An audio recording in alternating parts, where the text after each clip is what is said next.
Hola, buenas tardes, un día más desde Casa Lotero. Hoy estamos aquí en Sevilla, en La Cartuja, en el Instituto Andaluz de Patrimonio Histórico, donde tenemos uno de los mosaicos de las excavaciones de Écija, de los mosaicos que están saliendo, y ya lo tienen casi restaurado. Os invito a pasar y a ver qué nos cuentan, ¿vale?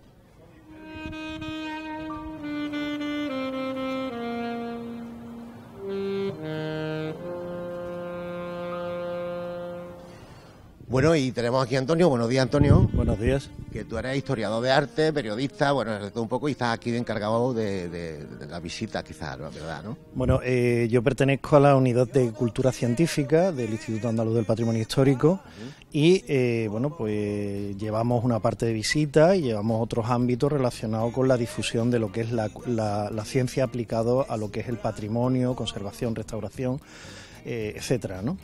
Y bueno, actualmente lo que hemos puesto en marcha en este segundo semestre de 2018 es un programa que se llama Taller Abierto. Esto tiene su origen hace unos años en la restauración integral que se llevó a cabo en la Iglesia del Santo Cristo de la Salud de Málaga, donde empezamos a poner una serie de visitas en práctica, ¿no? Para ver y hacer un poco partícipe a la ciudadanía de integrarla en la problemática que tiene la restauración, conservación, etcétera, ¿no?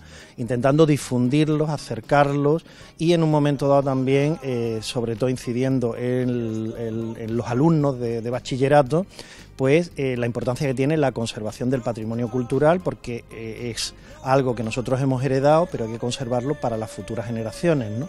E incluso estos chavales ven que formamos equipos multidisciplinares y se dan cuenta de que hay pues no solamente conservadores, restauradores, historiadores relacionados con la conservación y la restauración, sino que también hay químicos, físicos, fotógrafos, biólogos, etcétera. Por lo tanto, se le abre un campo a la hora de estudiar una carrera de ciencias que se puede aplicar perfectamente a lo que es el ámbito del patrimonio cultural.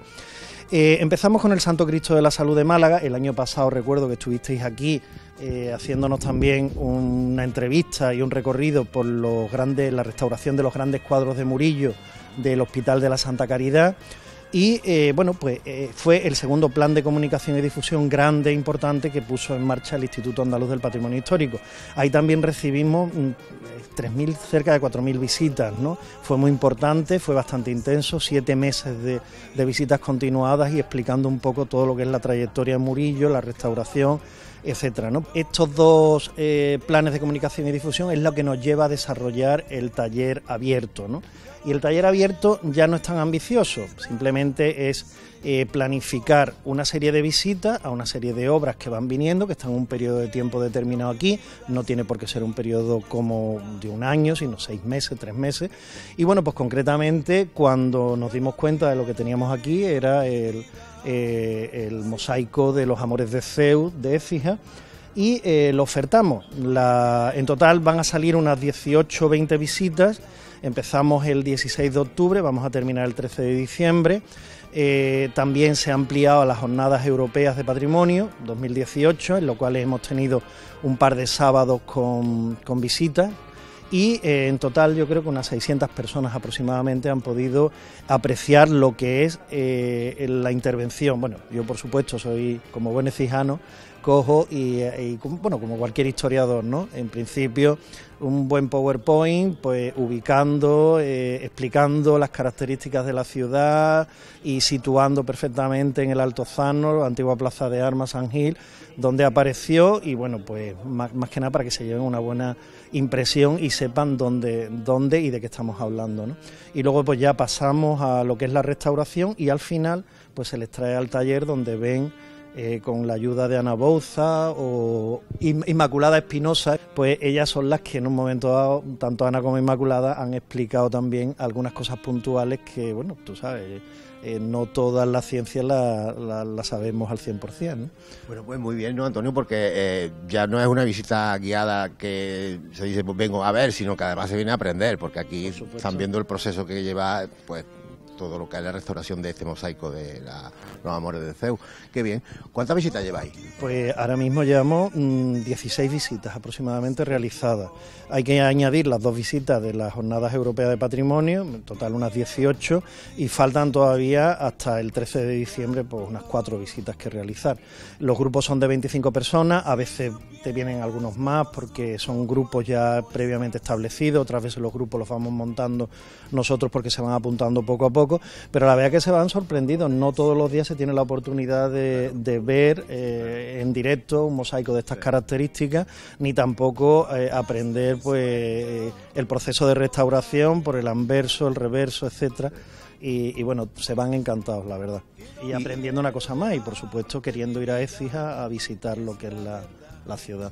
¿Y qué clase de visitas vienen? ¿Vienen de colegios? ¿De gente así? ¿De Está grupos? enfocado fundamentalmente de segundo de bachillerato hacia adelante, cualquier tipo de persona que esté interesada. Hay algunas visitas que, por ejemplo, el otro día vinieron un grupo de aquí que trabaja en la Cartuja de la Comunidad Europea, son científicos todos y bueno, pues tienes que elevar un poquito más el nivel, ¿no? Cuando te vienen alumnos de la universidad que están estudiando restauración o están en historia, pues profundizas también un poquito más, pero en líneas generales más o menos el discurso siempre es el mismo. Resulta que han venido alumnos de 6-7 años y han podido admirar también el mosaico, y lo primero que se les ocurría que eran pues como un puzzle, como el puzzle que ellos tienen en su casa y que jugaban y que ellos les encantaría hacer algo igual, o sea, se lo pasaron bomba y además algunas preguntas que te quedaba bastante sorprendido porque ellos inconscientemente siempre van dale que te pego, están en el porqué de las cosas también.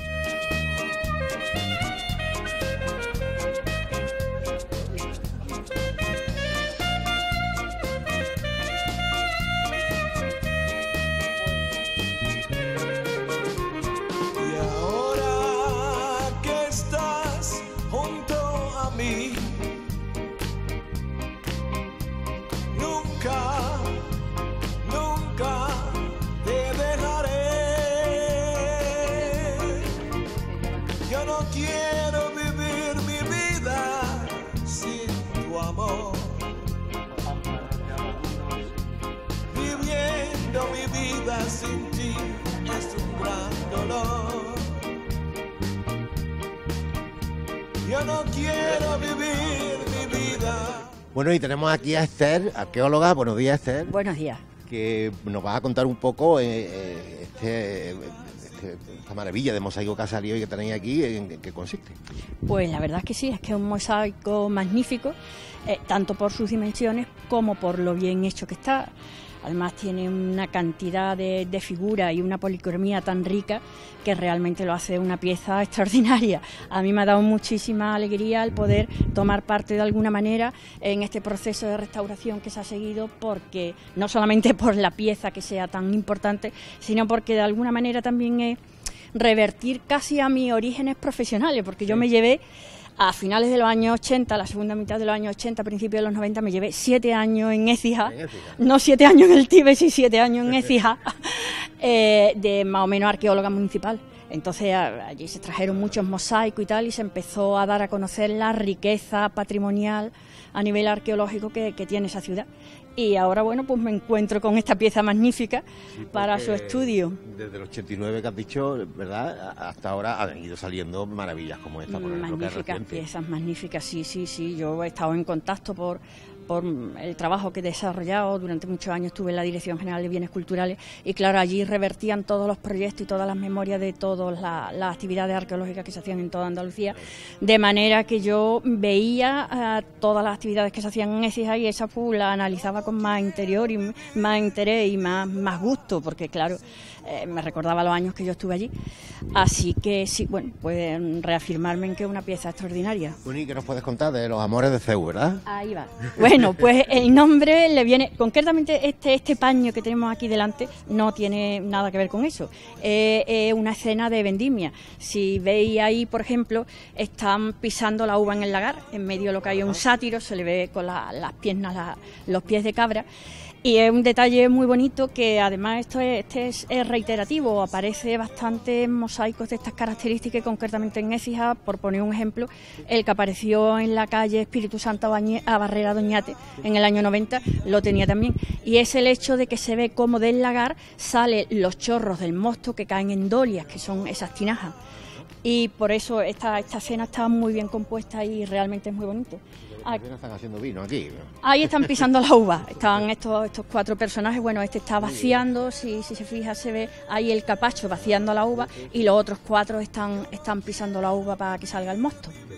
Qué bien definidos están, ¿verdad? Están perfectamente. Aquí, por ejemplo, además, el colorido tan rico con las teselas de pasta vitria, cómo se ve a esta figura femenina, que seguramente será Gea, la tierra, con uno de sus hijos, es posible, y cómo tiene esta riqueza cromática con los colores de pasta vitria, de verde, azul, y luego otros muchos que consigue muy bien el volumen, la sensación de volumetría, la postura también, casi en escorzo, en 3/4, una cosa original y muy bien terminada, muy bien hecha.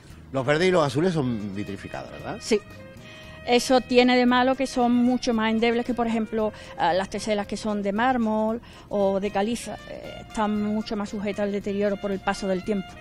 Muy bien, ¿y qué más nos encontramos por aquí? Porque aquí es que esto pues es bueno, grande, aquí tenemos, esto sí es grandísimo, aquí tenemos, como digo, Agea, Otelus, aquí tenemos escenas todas ellas de vendimia, allí también, y luego ya si os vais a aquella parte, a ver aquella parte, es donde empiezan propiamente las escenas que representan diferentes amores de Zeus, que Zeus, el padre de los dioses, o Júpiter para los romanos, era bastante promiscuo, y entonces, bueno, pues tenemos ahí Leda y el cisne Zeus, convertido, sí. Mi vida sin ti es un gran dolor. Yo no quiero. A continuación del busto que representa una de las estaciones, está la que os comentaba de Leda y el cisne, es una forma además de representar a Leda muy curiosa porque está prácticamente de espalda. Entonces eso no es lo habitual, y el cisne además, las alas y todo eso del cisne están hechas con mucho realismo.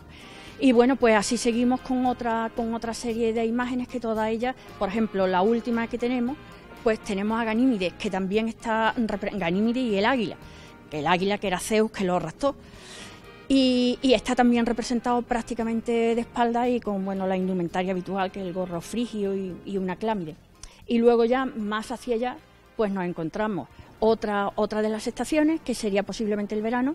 Nos encontramos a uno de los dioscuros, se supone que es o Castor o Polus, uno de ellos, Castor, hijo de Zeus, el otro mortal, este semidios, que además en la mitología siempre se le relaciona con los caballos, era buen domador de caballos y todo eso.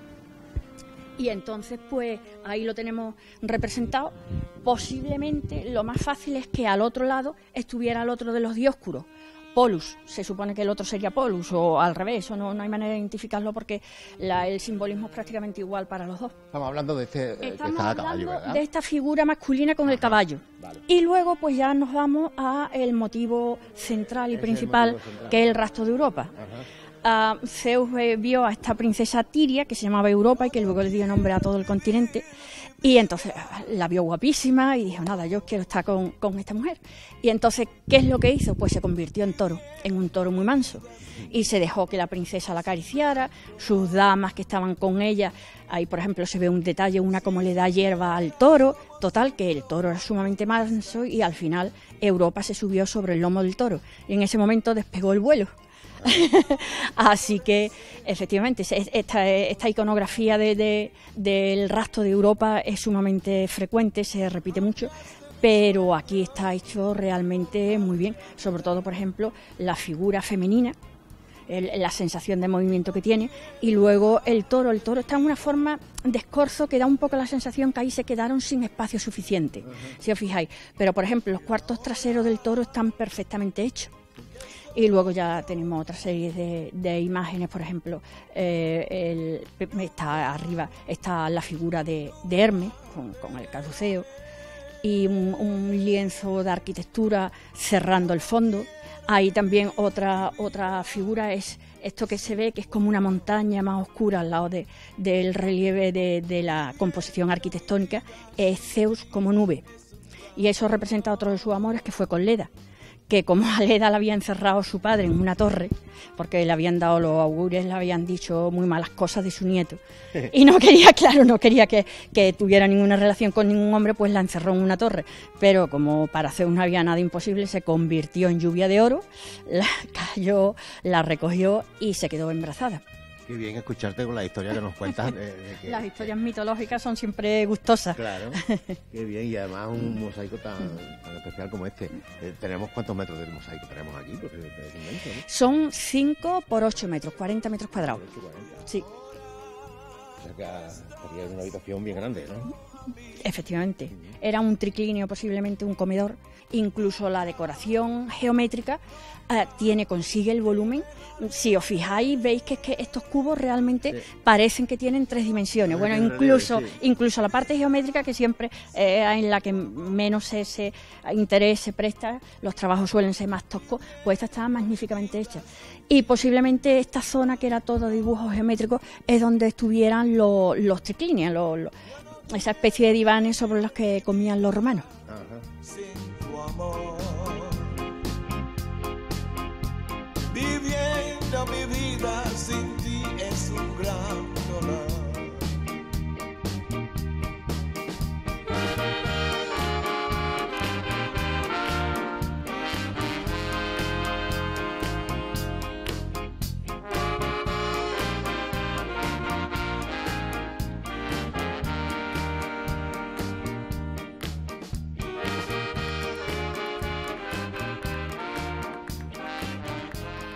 Bueno, y tenemos también a Ana, restauradora. Buenos días, Ana. Hola. Y nos vas a contar un poco cómo se ha traído esto desde EFI aquí y cuál es tu trabajo, porque el trabajo que estás haciendo es una maravilla también. Pues mira, lo primero decirte que este trabajo lo hemos realizado entre 2 personas.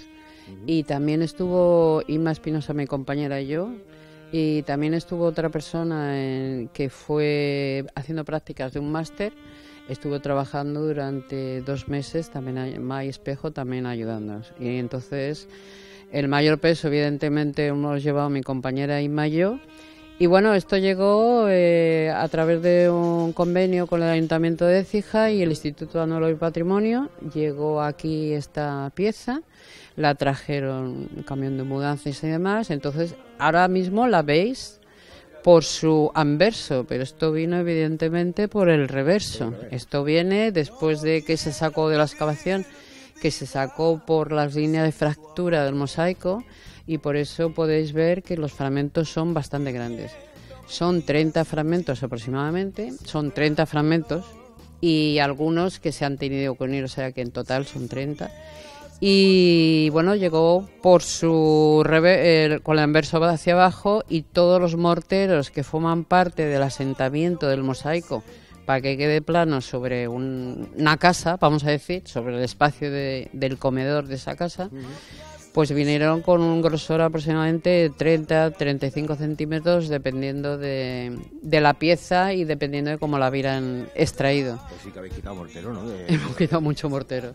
De hecho, se han llevado casi una cuba entera de mortero. Normalmente es así también, ¿no? Sí, eso normalmente, porque los morteros no estaban perfectamente adheridos, porque no hay solo mortero, hay bastantes capas, y entonces estaban desplazados unos de otros, total que... En parte habían eliminado algunos fragmentos, habían eliminado parcialmente esos morteros hasta llegar a la cama donde se asientan las teselas de cal, pero lo demás lo quitamos nosotras. Bueno, y nada, llega ahí y lo primero que hacéis es quitar ese mortero y empezar a trabajar. Sí. ¿Cómo lo hacéis? Cuéntanos un poco. Pues se quitan los morteros, trabajando siempre por el reverso, se quitan los morteros hasta llegar a la cama original, que se respeta, que sujeta las teselas. Y entonces, una vez que se han eliminado todas, se aplica mortero de nueva factura, solamente de cal y arena, al estilo romano, una proporción 2:1, y se dejan que se sequen durante más de 30 días hasta que ese fragmento se puede manejar y ya darle la vuelta. Claro, 30 días como mínimo para que la cal coja un poco de cuerpo, para ¿verdad? Que carbonate, todo eso, y para que funcione y tú puedas manejar el fragmento. Lo que pasa es que en fragmentos como este, por ejemplo, que son muy grandes, o en aquel, que son muy grandes, esto ha habido que coserlos. Ha habido que coserlos con barras de fibra de vidrio corrugada de 10 milímetros para que le dé resistencia, porque un fragmento tan grande de 3,84 metros podría combar. Y entonces esto está cosido en forma de espiga con 8 barras de fibra de vidrio. Para meterle un refuerzo dentro porque es una pieza tan grande que no se lo puede simplemente. Claro. Aparte de que antes de darle la vuelta en la parte del mortero nuevo se le ponen unas placas de 3 centímetros de Arolan, que es un material inerte que le da rigidez a la pieza, aparte de aportarle lo aísla de cualquier foco de humedad y entonces lo protege. Claro, porque la humedad no nos puede estropear con el tiempo, porque ¿verdad? claro, si un mortero está en contacto, un mortero solo está en contacto con otro material, aunque esté colocado in situ, hay que protegerlo para que no haya aguas que puedan pasar por filtración o por capilaridad. Pues es un trabajo muy bonito y de mucha responsabilidad, ¿no? Porque hay que tener mucho cuidado. En cualquier momento puede haber un fallo, ¿no? El cuidado viene por delante, más o menos. Cuando ya se ha terminado esa fase de morteros y protección con el Arolan, ya se le da la vuelta y se empieza a trabajar por el anverso, que es donde realmente ves el motivo figurativo. Y entonces hay que quitarle las teselas, las gasas que se le habían puesto encima de las teselas para proteger ese mosaico, ese fragmento de mosaico en su extracción, y hay que quitarlo con mucha delicadeza para que las teselas no se muevan de su sitio, evidentemente. Claro, y eso es casi lo último que se hace, ¿no? Ya quitarle la capa que es la que nos ha servido para transportarlo, ¿verdad? No es la capa para transportarlo, es la capa para protegerlo. Para proteger lo que es esta superficie teselar. Todo esto se cubre con gasas que van con un adhesivo, pero ese que es lo que te ayuda realmente a extraer la pieza. Pero luego, una vez que ya se traslada, se hace por el reverso, se le hacen los tratamientos, esa capa la tienes que quitar y entonces ya ir trabajando las teselas, que evidentemente muchas no están en su sitio, están despegadas, hay que limpiarlas, quitarlas, limpiarlas, volverlas a poner, o sea, es un trabajo muy minucioso para que luego la superficie quede perfectamente estable. Muchas horas de trabajo, ¿verdad? Pues aquí hemos tardado prácticamente casi 8 meses en estos 40 metros cuadrados, que es bastante poco. Bueno, pero tú sola no estarás, ¿no? No, como le he dicho antes, estábamos 2 restauradoras, mi compañera Inma y yo, y la persona que nos ha ayudado como una práctica, porque ella venía a aprender. Entonces, a la vez que estaba trabajando, pues la verdad es que he aprendido bastante con este trabajo. Una pregunta, si alguien encuentra un mosaico allí en su casa en una obra, ¿qué es lo primero que tienen que hacer? Porque pues, aquí hay un problema de... Pues eso lo tiene que declarar, o tiene que ir a un museo, a la Guardia Civil o al Seprona y decir, mire, yo tengo esto en mi casa, y lo tiene que declarar, porque eso es un bien patrimonial. No puede quedarse con ello. Es que hay una pena porque hay pueblos que son romanos y no hay ningún mosaico, y eso no es porque no hayan encontrado, eso es porque quizás no lo han gestionado bien, lo de decir, oye, que no lo sé, paramos la obra. Cualquier cosa que encuentres a más de 40 centímetros tiene que declararse a patrimonio, o al Seprona, ir a la Guardia Civil, a cualquier institución legal en la cual certifiquen que eso esté. Ahora que estás junto a mí, nunca te dejaré. Yo no quiero vivir mi vida sin tu amor, viviendo mi vida sin ti es un gran dolor.